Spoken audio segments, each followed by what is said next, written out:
I still remember the moment my heart stopped.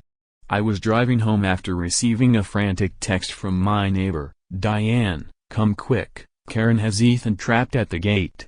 The world seemed to slow down as I made the turn onto our street. There she was, Karen Wilcox, our homeowners association president, standing with her arms crossed, physically blocking my 8-year-old son from entering our home. Even from a distance, I could see Ethan's hands flapping anxiously, his self-soothing gesture gone into overdrive. His face was streaked with tears as Karen's voice carried across the yard, sharp and unrelenting. "You are breaking the rules, young man.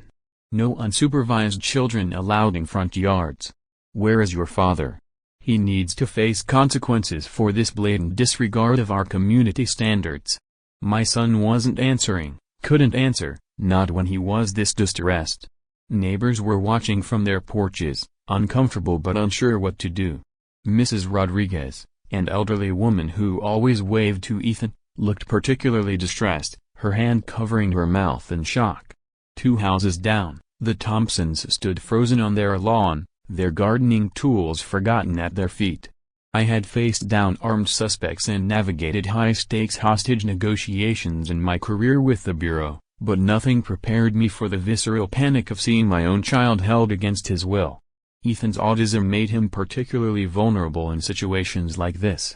Unexpected confrontations with strangers could trigger meltdowns that would take days to recover from, and Karen knew this. She had been briefed about my son's condition, had seen his diagnosis paperwork, had heard directly from his developmental pediatrician about his special needs. This wasn't ignorance, this was deliberate cruelty. My training kicked in as I assessed the situation.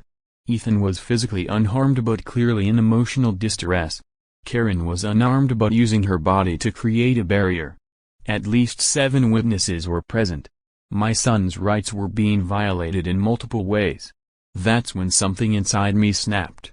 I slammed my car into park, grabbed my credentials from the glove compartment, and radioed dispatch, Reeves requesting immediate assistance at 742 Oakwood Drive.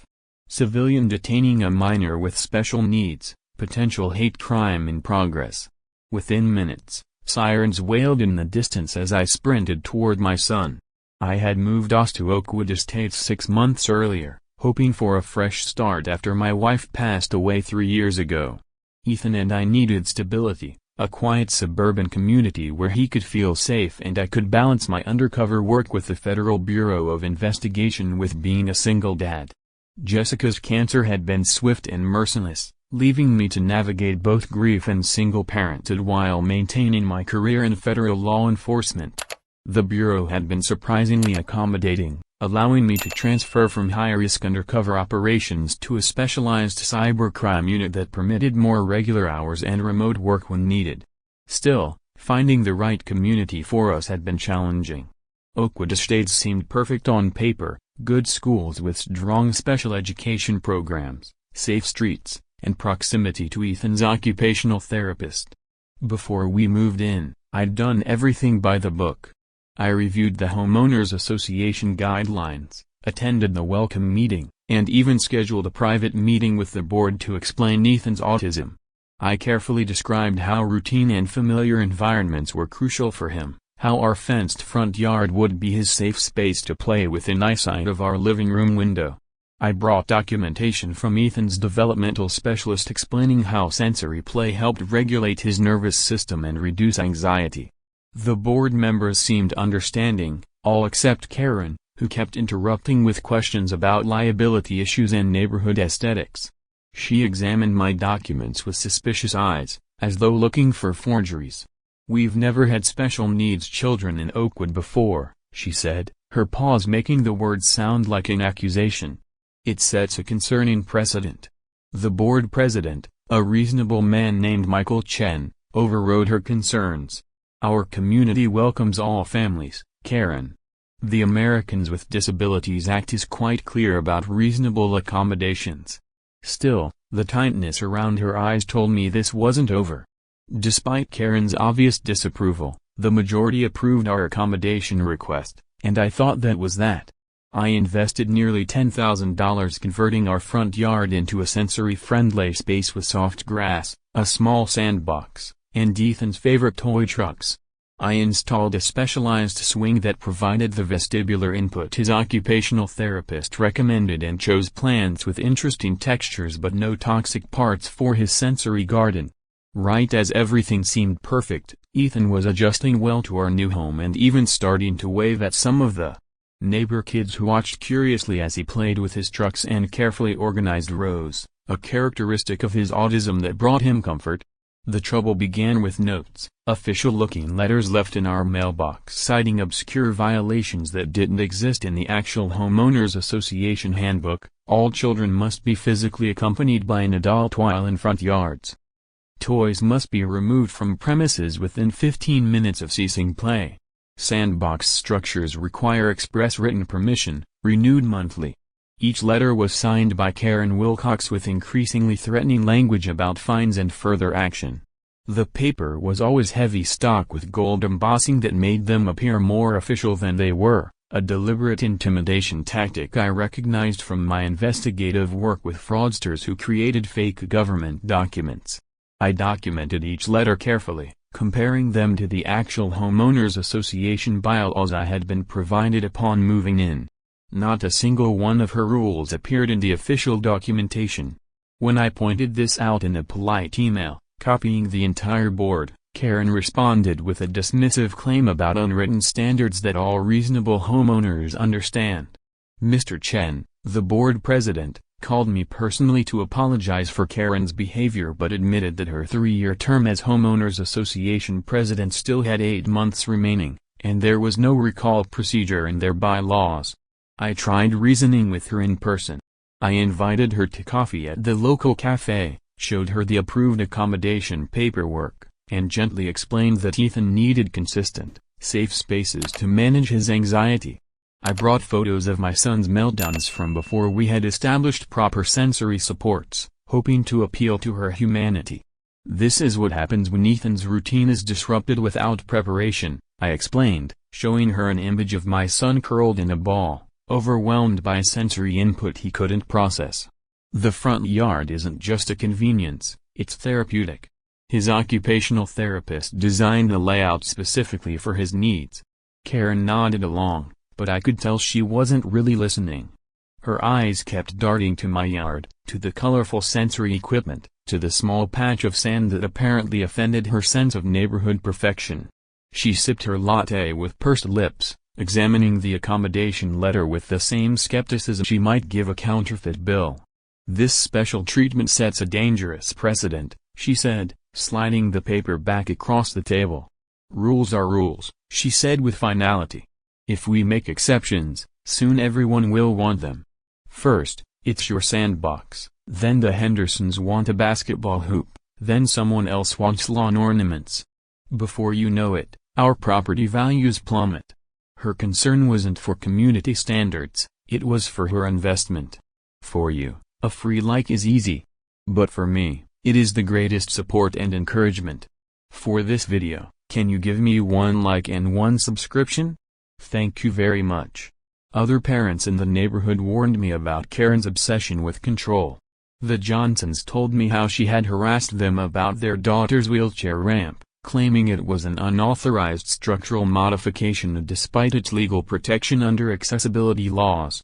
The Patels shared how Karen had lobbied against their request to install a small religious statue by their front door, calling it culturally incompatible decor. Apparently, she had driven away 3 families in the past 2 years with her harassment, all of them with children, all of them with some element that didn't fit Karen's narrow vision of suburban perfection. But I wasn't about to uproot Ethan again, not when he was finally feeling settled after losing his mother. My federal training had taught me to handle difficult personalities and navigate complex situations. I would find a way to protect my son without another traumatic move. The situation escalated over 8 tense weeks. Karen began photographing Ethan whenever he played outside, standing at the edge of our property with her phone raised.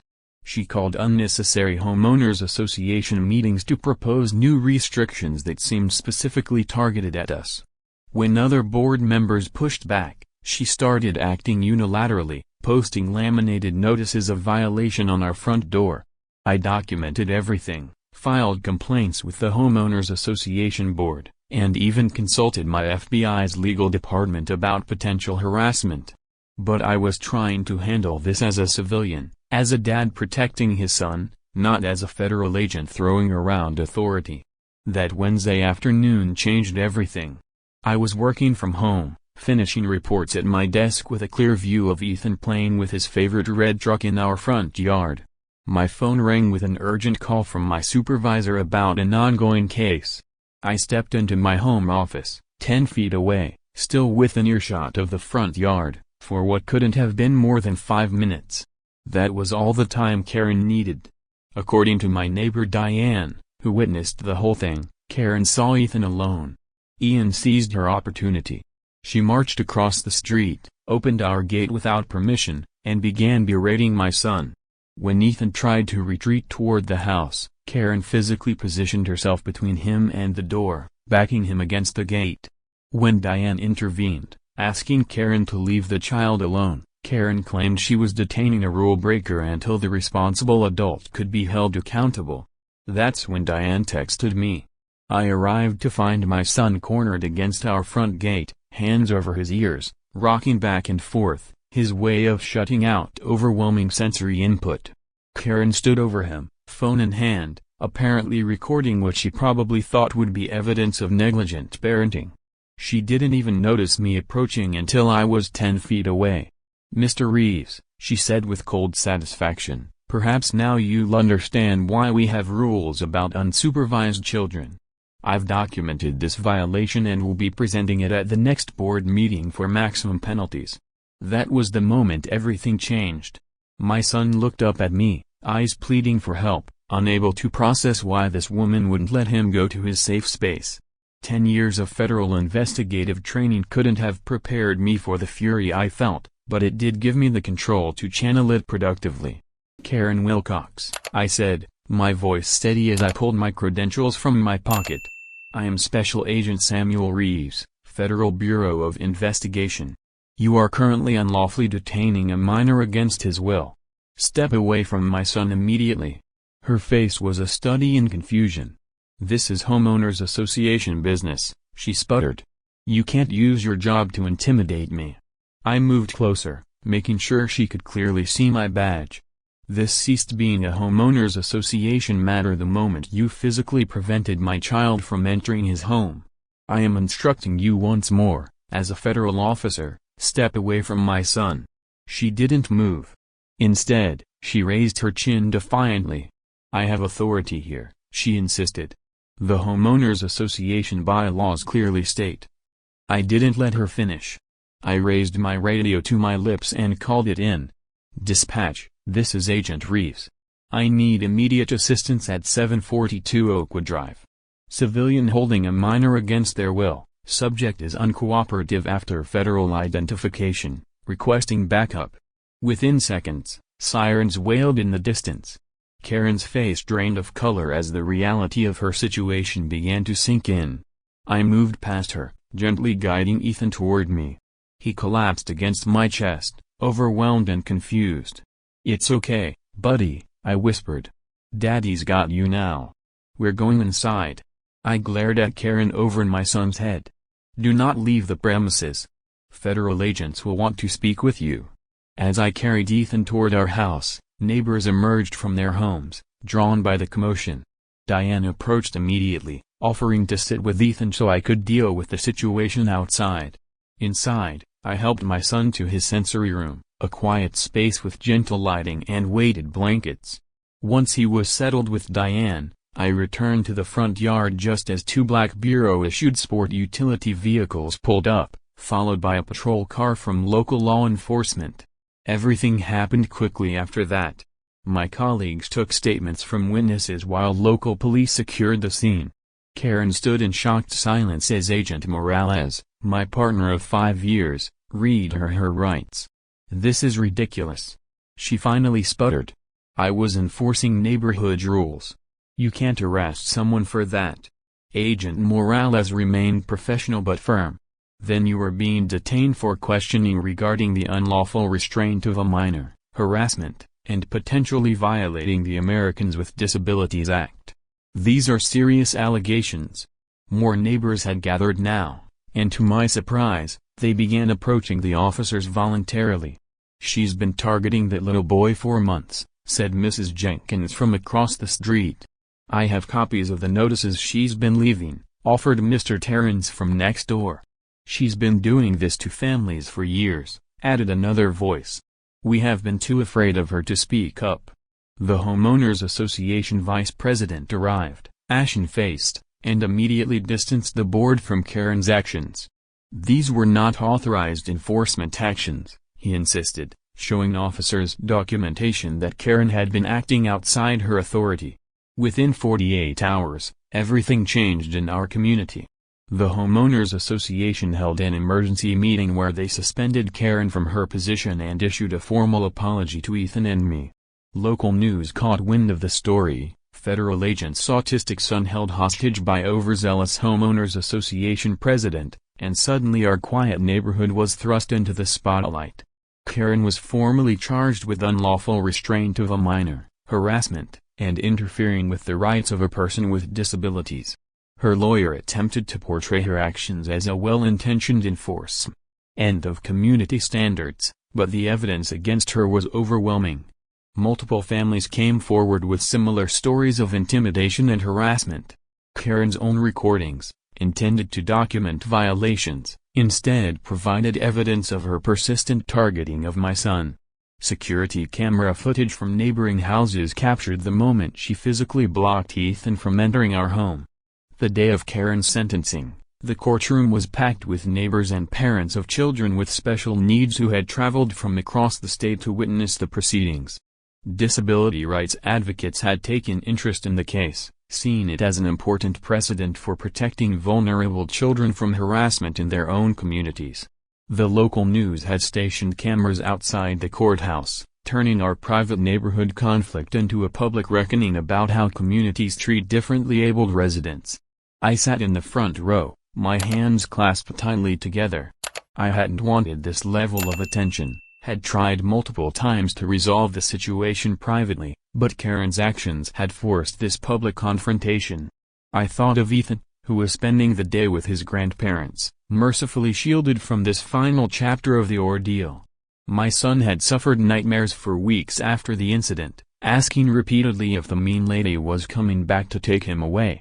His therapist had been working intensively with him to restore his sense of safety, but some wounds take time to heal. Karen sat stiffly at the defense table, her previous arrogance replaced by nervous fidgeting as the judge reviewed the case. She wore a conservative navy suit, pearl earrings, and an expression of aggrieved martyrdom, the picture of respectability she had always cultivated. Her husband, a quiet man who had always enabled her behavior from the sidelines, sat directly behind her, his face a mask of discomfort. The district attorney had built a devastating case, presenting not just the evidence from our incident but documenting a pattern of discriminatory behavior against families with children, particularly those with special needs or from diverse backgrounds. When it came time for her to speak, she offered a clinical apology that focused more on her misunderstood intentions than on the harm she had caused. "I was simply trying to maintain the standards of our community," she said, her voice tight with suppressed indignation. "I never meant to cause distress to the child. I simply believed Mr. Reeves was neglecting his parental duties by allowing his son to play unsupervised." She never once used Ethan's name, referring to him only as the child or the boy, a final dehumanization that didn't go unnoticed by the court. "For you, a free like is easy. But for me, it is the greatest support and encouragement. For this video, can you give me 1 like and 1 subscription? Thank you very much." I was given the opportunity to provide a victim impact statement. Standing at the podium, I spoke not as a federal agent but as a father. My son has autism spectrum disorder. He struggles every day with a world that wasn't designed for how his brain works. Our front yard was the one place where he felt completely safe to be himself.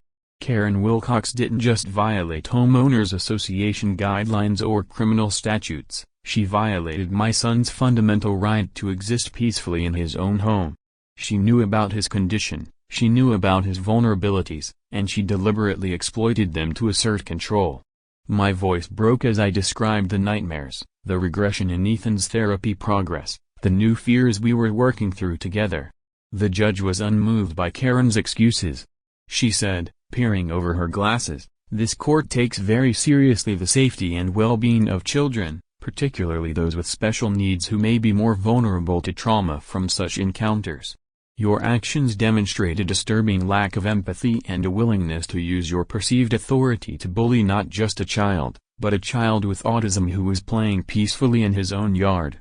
The evidence shows a consistent pattern of targeted harassment against families who did not conform to your personal vision of what your neighborhood should look like, a vision that apparently has no room for diversity or difference." The judge paused, reviewing her notes before continuing. "What is perhaps most troubling to this court is your complete failure to acknowledge the real harm you have caused, not just to this child but to multiple families over several years. Your position as Homeowners Association President was one of community service and stewardship, not a license to intimidate and control your neighbors through fabricated rules and selective enforcement." The sentence was decisive. Karen received 6 months in county jail, 3 years of probation, mandatory community service with organizations serving children with disabilities, and a permanent injunction barring her from serving on any homeowners association or similar community governance body. Additionally, she was ordered to complete extensive training on the Americans with Disabilities Act and sensitivity courses related to neurodiversity. The court also approved a restraining order, preventing her from coming within 100 years of Ethan or our home. As she was led away by court officers, the reality of consequences seemed to finally register on her face. Her carefully maintained facade crumbled, replaced by the shocked expression of someone who had never imagined her actions would result in real punishment. For the first time since I'd known her, Karen Wilcox looked small, stripped of the authority she had wielded so recklessly against the vulnerable. Today, our neighborhood is transformed. The Homeowners Association, under new leadership with Mr. Chen as president, worked with special needs advocates to rewrite the community guidelines with an emphasis on inclusivity and accommodation. They formed a dedicated accessibility and inclusion committee that includes parents of children with various disabilities, ensuring that future decisions would consider the needs of all residents. The rigid aesthetic standards that Karen had used as weapons were replaced with reasonable guidelines that allowed for necessary accommodations without bureaucratic hurdles. What surprised me most was how the community rallied once Karen's influence was removed. Neighbors who had kept their distance, afraid of becoming her next target, suddenly became visible, offering friendship and support. The Patels invited us to their Diwali celebration. The Rodriguezes brought over homemade tamales and stayed to help Ethan practice Spanish words for his favorite trucks. The Johnsons' daughter, Emma, who uses a wheelchair, became one of Ethan's favorite playmates after discovering their shared love of building elaborate truck roads in the sandbox.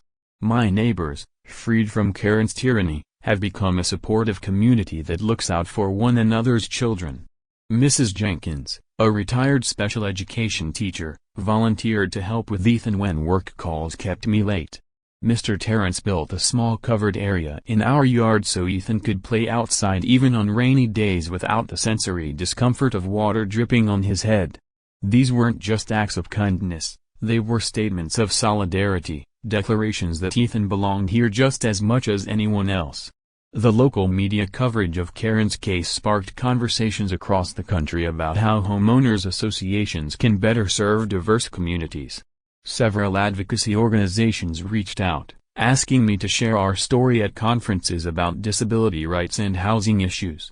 Though I keep my federal work separate from these speaking engagements, I've found purpose in advocating for families like ours, those who too often face discrimination disguised as community standards. Ethan still plays in our front yard with his trucks, but now he's often joined by other kids who have discovered the joy of his sensory-friendly space. The sandbox that Karen once claimed would lower property values has become a neighborhood gathering spot, with parents chatting nearby while their children play together. The incident left its mark on him. For weeks afterward, he was anxious about going outside, asking repeatedly if Karen would come back to yell at him.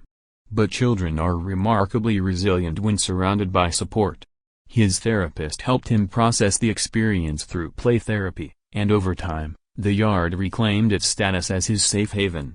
Sometimes, when I'm working in my home office, I hear laughter outside and pause to watch through the window. Just yesterday, I observed Ethan carefully explaining to a new neighbor's son why his trucks needed to be lined up by size before the real playing could begin. The other boy, without hesitation, began helping him organize the vehicles, accepting Ethan's way of playing without judgment or confusion. It was a small moment, but for the parent of a child who experiences the world differently, these glimpses of acceptance and understanding are precious beyond measure.